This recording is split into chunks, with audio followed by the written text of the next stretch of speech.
Moby Dick, or The Whale is a novel by American writer Herman Melville, published in 1851 during the period of the American Renaissance. Sailor Ishmael tells the story of the obsessive quest of Ahab, captain of the whaler Pequod, for revenge on Moby Dick, the white whale that on the previous whaling voyage bit off Ahab's leg at the knee. Moby Dick is as mammoth, mysterious and elusive as the enormous white whale that gives the book its name. The opening line, "Call me Ishmael," is one of the most famous in all literature. And even people who've never read it are familiar with the peg-legged, vengeance-seeking Captain Ahab, the archetype for any maniacally obsessed leader. What makes the novel so fascinating is how modern it feels. It's an adventure tale about a man who's driven to hunt down the beast who maimed him, but it's also a treatise on whales and the whaling industry, a sharp look at class and culture as the sailors hail from all around the world, and a bold literary experiment, even today. Moby Dick begins with the character, Ishmael, out of sorts, decides to leave behind the worries of life on land and sign up for a whaling voyage of 3 years.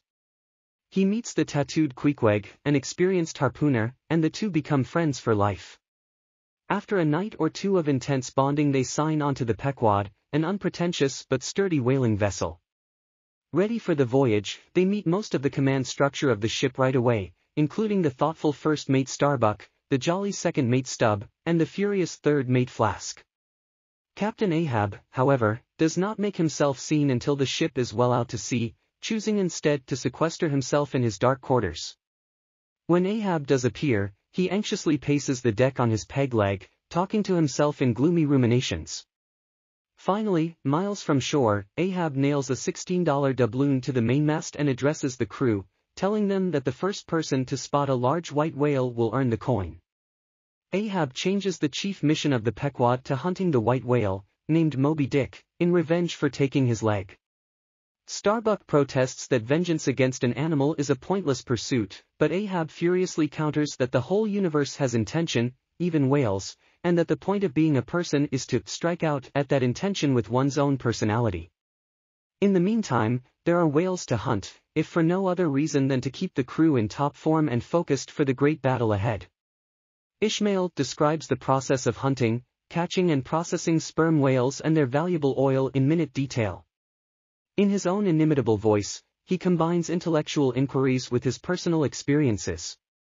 Ahab reveals that he has kept a secret boat crew below decks as insurance that he alone will be the man who strikes the death blow against Moby Dick. As the voyage progresses, the ship runs across several other whalers, each with a foreboding story to tell of Moby Dick. Ahab broods while Starbuck worries about the fate of the ship. When the ship's cabin boy Pip nearly dies on a hunt, he is pulled out of the water speaking in a bizarre chant, which only adds to the crew's sense of coming doom. As the crew leaves the coast of Japan heading toward the Pacific Islands, Ahab becomes more frantic, demanding the ship's blacksmith produce a special harpoon, which he consecrates with the blood of his crew over mystical invocations. Starbuck pleads with Ahab to turn away from his suicidal mission, which nearly comes to a crisis of leadership. Finally, Ahab sights Moby Dick, claiming the doubloon for himself. 3 days of furious chase follow, with the whale every bit as furious and indomitable as prophesied. The Pequod is smashed and drowned along with her ranting captain and all her crew. Only Ishmael survives to tell the tale. The novel centers on man's multifaceted interaction with nature, whether be trying to control or tame it, understand it, profit from it, or, in Ahab's case, defeat it. The book implies that nature, much like the whale, is an impersonal and inscrutable phenomenon. Man tends to treat nature as an entity with motives or emotions, when in fact nature is ultimately indifferent to man.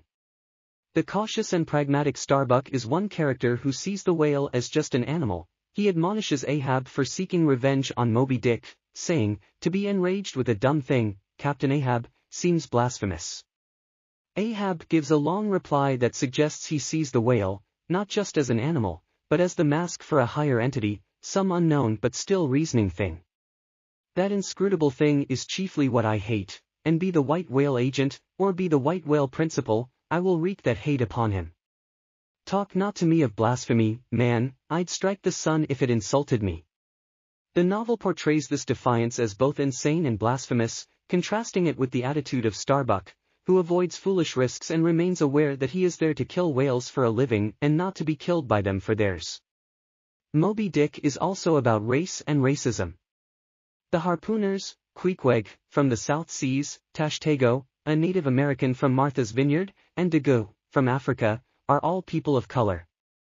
They do the hard and dangerous work of harpooning whales, and they are the first people to confront the whale.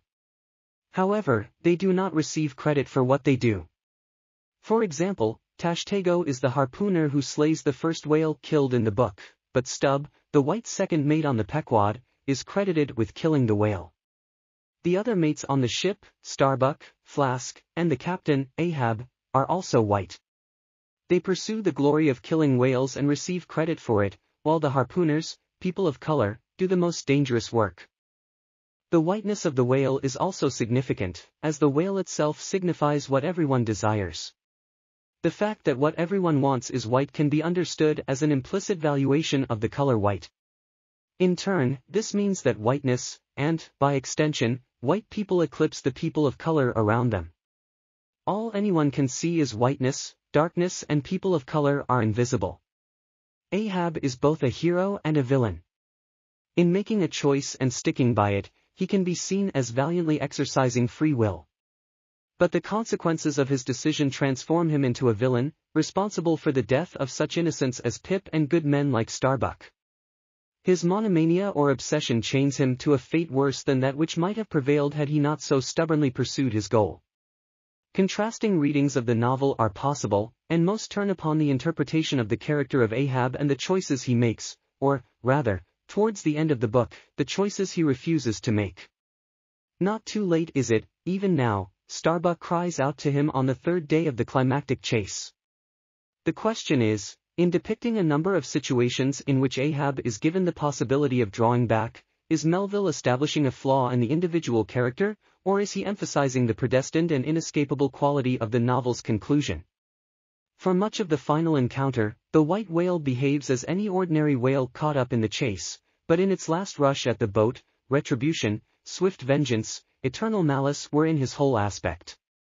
These are exactly the qualities which Ahab himself has exhibited during the voyage. Ahab is finally seen as both defined and consumed by fate. When, at the end of the novel, Ishmael, the lone survivor, is finally picked up and rescued by Rachel, we are reminded that he had become a member of the crew as the result of an act of free will rather than necessity, as a means of escaping thoughts of death. Underscoring various themes is an ongoing consideration of the meaning of appearances. A key chapter in this regard is The Whiteness of the Whale, a meditation in Ishmael's voice on the mask-like ambiguities which affect our interpretation of the visible world. There are ambiguities in the chapter itself, for in one of two footnotes Melville gives a first-hand account of his first sighting of an albatross. Through its inexpressible, strange eyes, I peeped to secrets which took hold of God. Is the reader supposed to think this is Ishmael or Melville speaking? In this particular chapter, Ishmael meditates on the strange phenomenon of whiteness, which sometimes speaks of godly purity and at other times repels or terrorizes with its ghostly pallor. The meditation leaves color references behind to become a general meditation on the nature of fear and the existence of unseen evil. Though in many of its aspects this visible world seems formed in love, the invisible spheres were formed in fright. Through the contrasting characters of Ahab and Pip, the novel presents two very different portraits of madness and its consequences. Throughout the voyage, Ahab's madness holds sway over the sanity of other characters, most notably his reasonable and prudent first mate Starbuck. Insanity of a different kind is seen in Pip who, like Ahab, goes mad after a traumatic experience at sea. However, while Ahab's madness propels him to action, Pip's madness effectively paralyzes him and leaves his mind empty. Perhaps fittingly, then, Pip is the only person on board with whom Ahab develops an affectionate and protective relationship. One of the interesting implications of madness aboard the Pequod, however, is the willingness of the members of the crew to go along with Ahab's strange quest, even when they recognize how difficult, perhaps impossible, it would be to find a single whale in all the oceans of the world. But the crew of the Pequod does sign on for the whale hunt, motivated not simply by the presence of the gold doubloon, which eventually goes down with the ship, but by the mania Ahab has encouraged, the monomaniacal pursuit for one whale. The details of the whale hunting are incredibly realistic, and the culturally diverse crew offers an accurate platform for exploring class, good versus evil, social status, and the existence of God. Melville uses literary prose, in addition to various literary styles and devices such as songs, catalogs, poetry, stage directions, asides, and soliloquies.